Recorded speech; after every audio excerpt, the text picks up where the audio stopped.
talking about it. Right. The very first. And but what I'm saying is, the artists, when Azonto was big, they were doing Azonto. Then came Al Qaeda.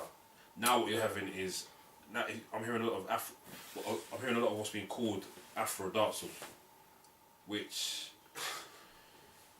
I have a huge issue with personally, because okay, we got AfroBeat, fine, that's always been there, but then you can't just be putting your name on something which... On something else, because funny enough, I mean, not to even cut... Yeah, go on. Saying that, I was there for Christmas and I went to an event on coming up to Christmas, I think it was Christmas Eve in Kumasi, and it was a dance hall with Samini and I can't remember the other guy he's always arguing with. Shatawale, that's the one. Okay. And what made me laugh is, and I've got the clips on this, I will upload it to the YouTube and the actual site, but I was disappointed for two reasons. If you have an admiration for somebody's style of music, there's nothing wrong with borrowing it. But when you rip it off to that extent where you talk like a Jamaican, you sound like a Jamaican, but when you actually speak your normal speech, you sound like an African man. And I was just like, I don't know if it's a setback or I don't know how the best, it's almost like a lookalike, getting paid to look like a knockoff version of a celebrity that they can't afford to get appear to their event. I mean, is this what now they're taking the name Afro and attaching it to give it some sort of legitimacy? alright, there's two things. The first thing is, you see, like, you have, and I'm not defending them, but what I'm saying is, like, you have, you got reggae artists based in Europe, white, mixed race, white, even though, let's use the white ones as an example, who I've heard sing, and if I close my, obviously, if I didn't see their faces, I think they're black people on the track. Right. Because anyone I've seen the videos, when I'm like, raw. You know, so I think sometimes music is one of those things where you can't keep it in a box anyway. Yeah. So artists will do what they feel or what they want to attach themselves to. So that is what it is. But on the flip side of it, dancehall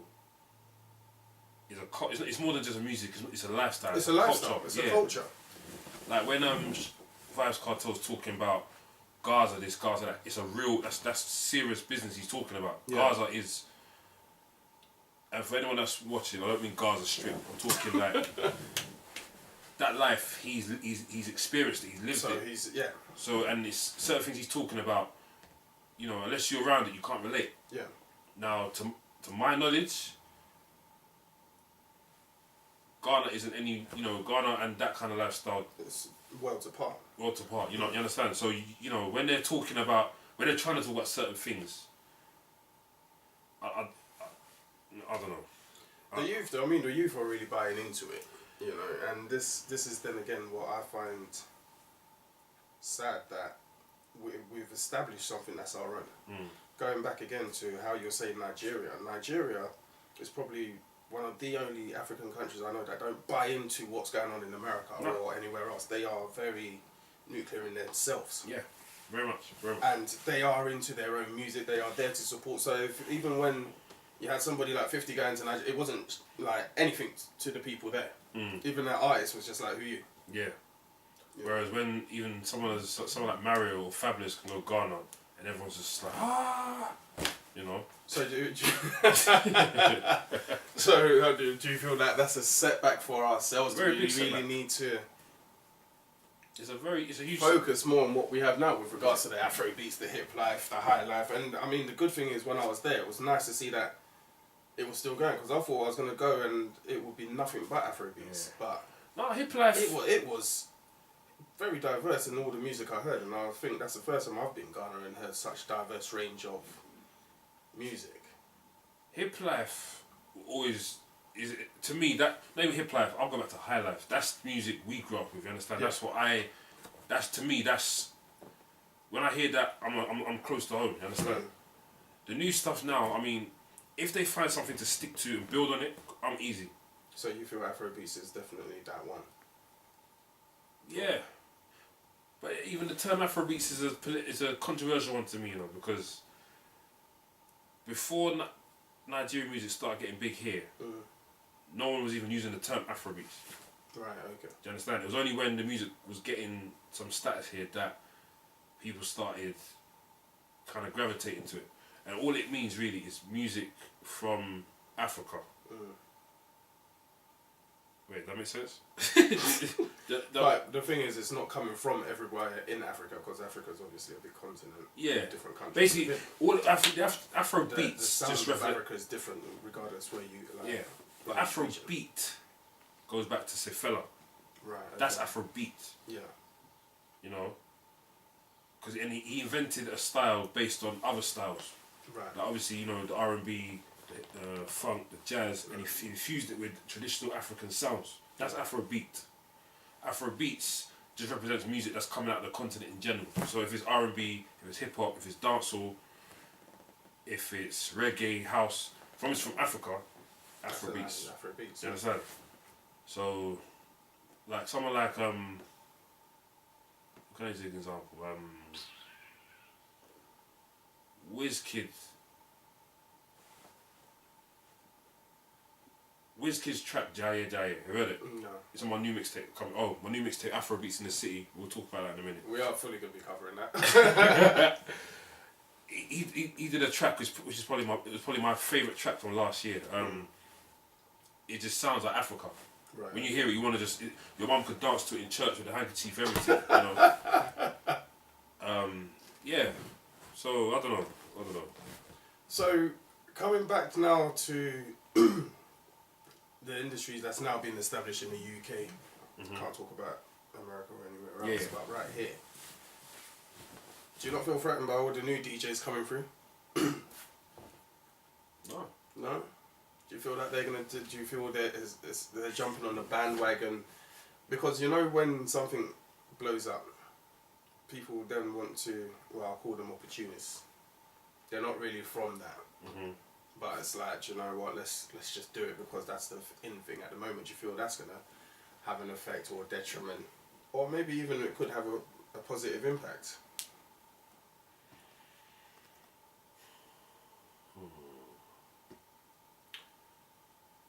Back to what you said about being threatened. No, because at the end of the day, there's room for everybody to do anything within the business. You understand? You know. I'm sure you've made a few people who've been around for ages feel a bit uncomfortable. Not that they've told me. With your status growing. If I'm honest, I don't pay attention to critics anyway. I'm that kind of person. I don't really business about critics. Possibly, I wouldn't be surprised, but at the same time, it's not something I think about. I just think about, like, in terms of Afrobeat, all I think about is putting Africa on the map. Yeah. Anything else is secondary. Okay. Like, real talk. In terms of anyone coming in trying to put Africa first, I mean, it depends on your intentions. If your intentions are pure, I say, do your thing. You know? But then if you're just a bandwagon, the real recognise the real. Yeah. If you're a bandwagon person, it will come through. If you're true to the art, true to the form, true to, you know, it will radiate through everything you do. Yeah. You understand? So and that could only be good for the movement. Yeah, of course. I mean, what I get a lot of now is that DJs who at one time would have never dared play Afrobeat will be on my line asking for tunes. That I find ridiculously funny. Things like that. You know, I mean, like, what shall I play? If you're having to ask, then clearly you shouldn't be playing it.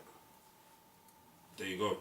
Because to me personally, if I play everything, and if I need to research music, like I research all forms of music: reggae, dancehall, R&B, hip hop, house, especially Afro house. Yeah, Yvonne showed me your iTunes once, and yeah. Yeah. That's the biggest collection I've seen on iTunes. Yeah. There's a lot. I mean, that's music paid for. But that's another story. Oh, wow. I don't know. I mean, if you're true to something, it'll radiate through. It'll radiate through naturally. Yeah. If you're a bandwagon, you will get found out. That's what I'm gonna say to that. But if you're coming into the game now, I would say be true to your art, be true to yourself. Don't cater for any critics. You're gonna get them in all forms. Just do you. Positive and probably the best thing for those who are looking to come into the industry as well, as I was asking you earlier on. I'll say be true. From you're true to the art, you'll go far. Okay, let's come in back to you now. You have a hell of a lot going on. Oh yeah. So you're producing. You got the mixtape, which we're going to talk about in a moment. I believe, was it late last year? You became the official DJ for a band. Worry, yeah. Ching Chang Wala, big tune. I love that tune. Love that tune. Number one, I mean, I shouldn't say where do you find the time, because I feel with everything you do, if it's what you want to do, you will find the time. But let's talk a bit more about these things that you are doing.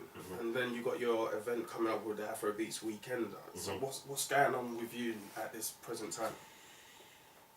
At this present time... Then let's try and touch on each one. Okay, where do you want to start? Do you know what? We're going to leave the one that's coming up most recently. Let's leave that last. With your signing to Wele, like how did that come about? I mean, Worry... I first became aware of them, say late 2012, because their management I'm very close with, and obviously it's one of those ones where, you know, when you play their music on the radio, mixtapes, so obviously we made the link like that. And I remember the management, I asked them, you know, if you need a DJ for shows, just for shows, I was just like, you know, so I'll come and spin for you, no problem. But then they said, all right, well, you know, we'll keep that in mind. Then late into last year, I got a phone call saying, you know what, Maestro, official DJ. Are you know, I was like, yeah, whatever. So it became official like that. And I think the first real show we did together was the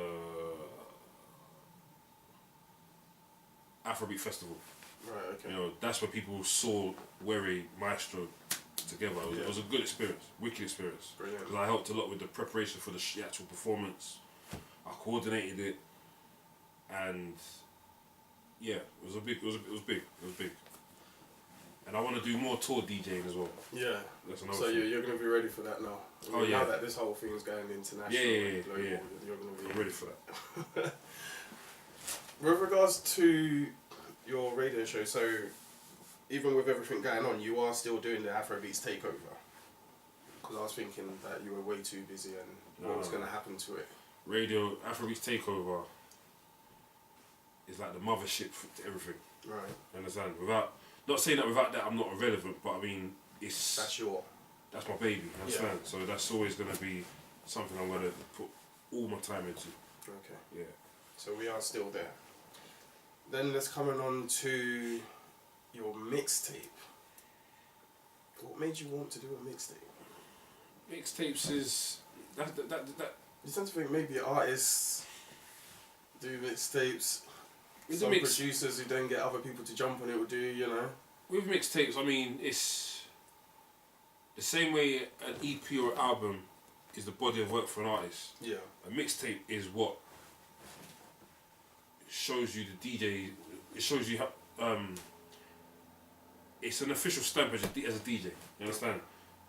And I've got a big catalogue. Not a big catalogue, but my mixtape catalogue is quite large. But I think the new one I just brought out, AfroBeats in the City. Yeah. That's gonna be my official mixtape brand from now on. Okay. The most recent one I brought out was the best of 2013. So it's got 40 tracks, all from last year. There are a few skits of me. If you hear the intro, it was from an interview where I was asked about stuff I'm doing. You know, I chopped it up and put it in there. And I think AfroBeats in the City was done in conjunction with a media blogging company who are called AfroBeats in the City. They wanted me to do their official mixtape. I said, yeah, I'm done. And I said, why don't we just do it alongside each other, so where it's my brand, but then it's pushing you as well. So you know, so like a partnership on that. Yeah. So my label basically just said, you know, if you see the title, it's Gabriel Music Group in conjunction with AfroBeats in the City. Right. Okay. Yeah. So yeah, I mean the next one's gonna come out probably March, April. And that's available on... It'll be available for free downloads. My website is coming soon, djselectamaestro.com. It's under construction. It's been delayed heavily, but yeah. Another story. That's a long way. Well, in that whole process as well, you have a single coming out, I believe. Yes. That you're producing, or? I'm producing. And it's featuring an artist called Caesar. She's a South African artist. Very talented, hugely talented. And this single is more of an Afro house vibe. Right. I wanted to do something different. You know, and because I love that whole sound, that whole style. Yeah. And where's she from? South Africa. South Africa. Yeah. A lot of music talent there. And then you've got, from your event side, you've got the AfroBeats Weekender. Tell us a bit more. For the longest while, I wanted to do going back to my OTP days. I always wanted to do my own weekender, because I saw, you know, when Choice came, there's which a lot of people go to. Yeah, but obviously with a project like that, you need to have to write everything. It's got to be a tight ship. Yeah, and I never had a team around me at the time to really put that together. So I'd say around last year we assembled a team, and we just ran with it really, and everything's just kind of coming on from there. So when is that officially happening? This event is happening June 20th to the 23rd. Okay. It's going to be at Butlin Skegness. It's going to be an experience. That's what I'm going to say. I think it will be. Are they ready for it? I don't think. And it's the first time AfroBeats are going to Butlins. So even that alone, you know, we're just trying to push the boundaries. And that part of the country as well. Yeah, deep in the northeast. Wow. Yeah. Wow. So people can buy tickets for that. Yeah. AfroBeat. They can get it from AfroBeatsWeekender.com. Okay. All the information is there. Everything to do with the site. Well, not the site. Sorry. The event is there. Yeah. Before we wrap this up, two things. What do you feel separates the UK Afrobeat artists to what's going on in the actual African continent style of Afrobeats? And what separates them? Time zones. That's a fair answer. I mean, because when you hear something like Ching Chang Walla, I remember even playing it while I was out there, because I absolutely loved how hard it was. But I don't think they were ready for that. You see, okay. That's what I was asking. No, okay. I was joking with time zones, but with okay, with UK, we're exposed to a lot of different styles of music. Yeah. You know what I mean? And I think with a track like Ching Chang Walla is Afrobeat, but then they added it's hard. It's a different style. Like they took it somewhere I can't even describe. You understand? So I think in Africa, I mean, in Nigeria they love it. I know that for a fact. Yeah. But I think someone like Ghana is, you know, it's too hard for them. I wouldn't say it's too hard for them, but remember, see how their scene works is if something is big, they stick to it. So the Zonto will be big. If it's fading out, they go to this. If it's fading out, they go to this.